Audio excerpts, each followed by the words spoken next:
Hey, welcome back everybody. I'm going to talk to y'all about my tractor, give you a review on it. I don't know, let's see how many hours I got on it now. It's about 100.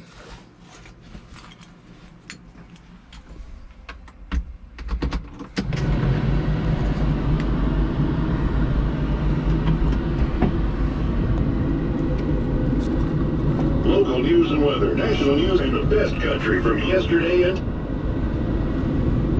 So if you can see that or not, 91.2 hours. So overall, it's a nice tractor. Power, I wish it had just a little bit more. I wanted the 33 horse, the 3310, but they didn't have it. Didn't know, how long it would be before they could get it. So with everything that's going on, I just decided to go ahead and take this one. The 33 horse is the common rail that has a DPF on it, and I think it's rated at like 26 PTO horsepower, where this is 19. Some little issues I've had.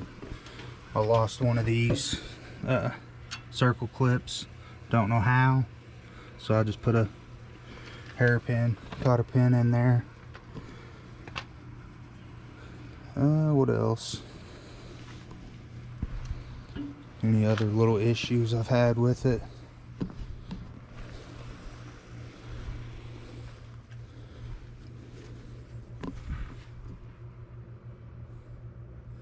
Can't think of too many issues. With the four-wheel drive, sometimes it's a little difficult to get out. It might be something I'm not doing right. With the cruise control, I've found that if you don't have light pressure on the treadle, it'll whine a lot louder for whatever reason. And that's another complaint that I have with it, is the hydrostat. I don't know if it's on all of them, or amplified with the cab model, but it is pretty loud. That's probably one of my biggest complaints with it, is the hydrostatic whine. What else do we have? Another gripe, and that's probably due to the size of the machine and its lack of hydraulic flow. With the third function, when I curl the bucket and open or close the grapple, it'll do both, but it's real slow. You can barely move the joystick to curl, and you gain a little bit of your third function. That's my biggest complaint as far as the hydraulics goes, the whine in the cab and the third function. As far as pulling, it seems to pull or push pretty good. In the low range, it'll usually spin the tires about the same time that the motor bogs down. Here you can see where they've gone in for one of the third functions. I don't know if that's the supply or the return, but that's the third function kit. Was that Land Pride that I talked about. I probably would have went with the heavier version of this land plane instead of the 0560. I don't know, whatever the next size up is for weight category. This one's just a little light for heavy use.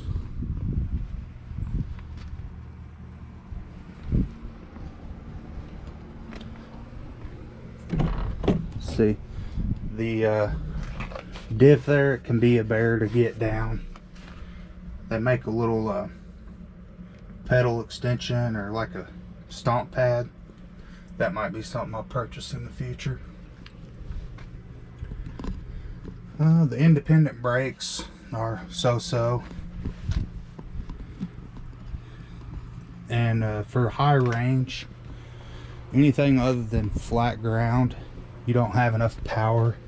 You know, you're not going to pull any hills in high range. Even medium range, it'll bog down. You lose some of your power.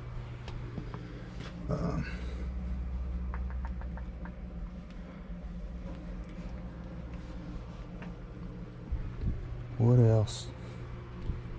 The doorway, I'm a bigger guy. It's a little snug.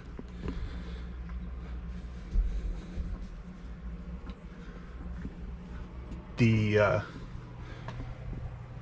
fan for the heater, it doesn't seem like it blows quite hard enough to keep the windows defrosted, or it's actually fogged up, not actually frost. When I was working the other day, they were getting fogged up. You know, I tried adjusting the temperature and it just didn't seem to have enough fan. So that's a complaint. Something I'd recommend if you're looking to buy a cab model. Get the heating elements. I know you can get it in the one door, if not both. Get a heating element in every window you can, because that's a huge advantage to keeping the fog off. I generally keep the mirrors in if I'm doing any work around trees. They're, you know, sticking out here, they tend to get caught and at more of a risk for ripping them off. I did break one of my tail light covers. Little crack in here, so I just spun it, put it down. I know they make guards, might be something worth looking into. So I got the 72-inch belly mower. It's obviously not on here at the moment. Got it put up for the winter. One thing I'm thinking about, if I were to trade, I would go with the 33 horse, opt for a finish mower, and get wheel spacers to give me a little bit more stability. You know, because you get on a slope and it feels tippy. I've had the, you know, front or back wheel off the ground a couple times, and it, you know, gives you a little bit of a oh crap feeling. So what else do we have? The loader, it seems to be plenty adequate as far as lifting capacity.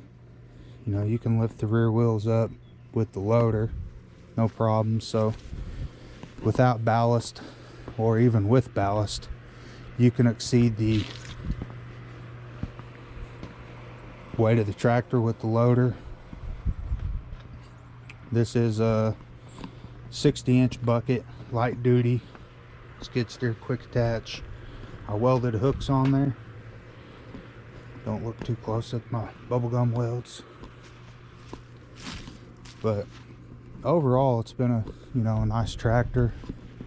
No major complaints, you know, other than the few that I mentioned. And this, you know, I bought this piece of metal and welded on here, you know, like 30 bucks or something. And you can see it's already, you know, saved me. Why, I don't know. Why don't Kubota put something like that on there? You know, a few dollars worth of metal. I guess I'd rather sell you a radiator. Let's see, we'll look in here.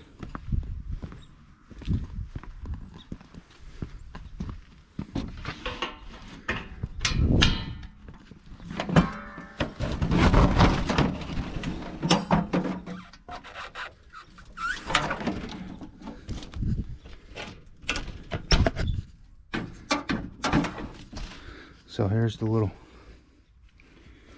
motor, little 3-cylinder. I think it's rated at 25 horsepower, and that's to stay under the EPA requirement for a DPF. So if you go over that, you're getting a DPF with a common rail, and I believe it's a turbo. I'm not as certain on that.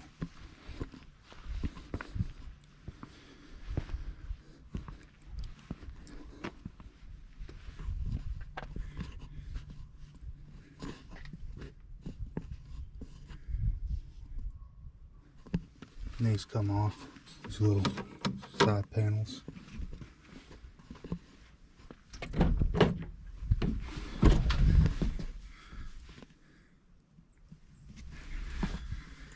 But overall, it's got a little toolbox area back there.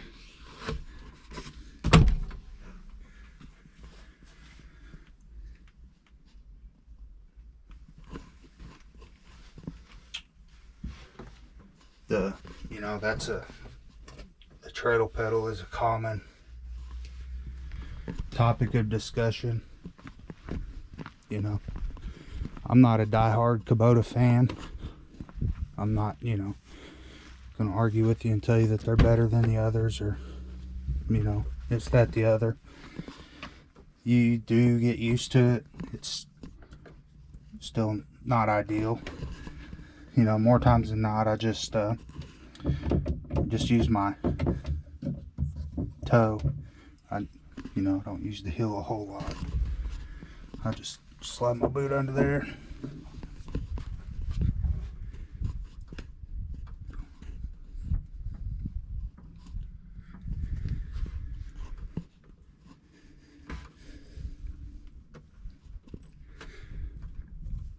So, overall, as I've said, it's it's a nice tractor. The biggest reason that I chose the Kubota was the cab. I specifically wanted a cab. I work outside in the sun and elements all the time, so I wanted a cab and the comfort of air conditioning while I was mowing my lawn.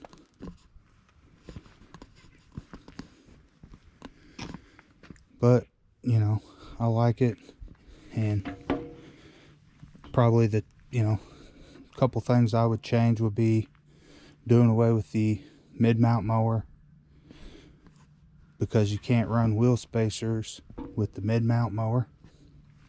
So I would get wheel spacers and a finish mower and the 33 horse machine. That's just me. So that's a little walk around and review, likes, dislikes of this LX2610. Like, comment, subscribe, and if you have any questions, drop them down below. If you want to know anything, want to see anything, I'll do whatever I can to answer your questions. So hope you all have a wonderful day. And stay tuned for what's next.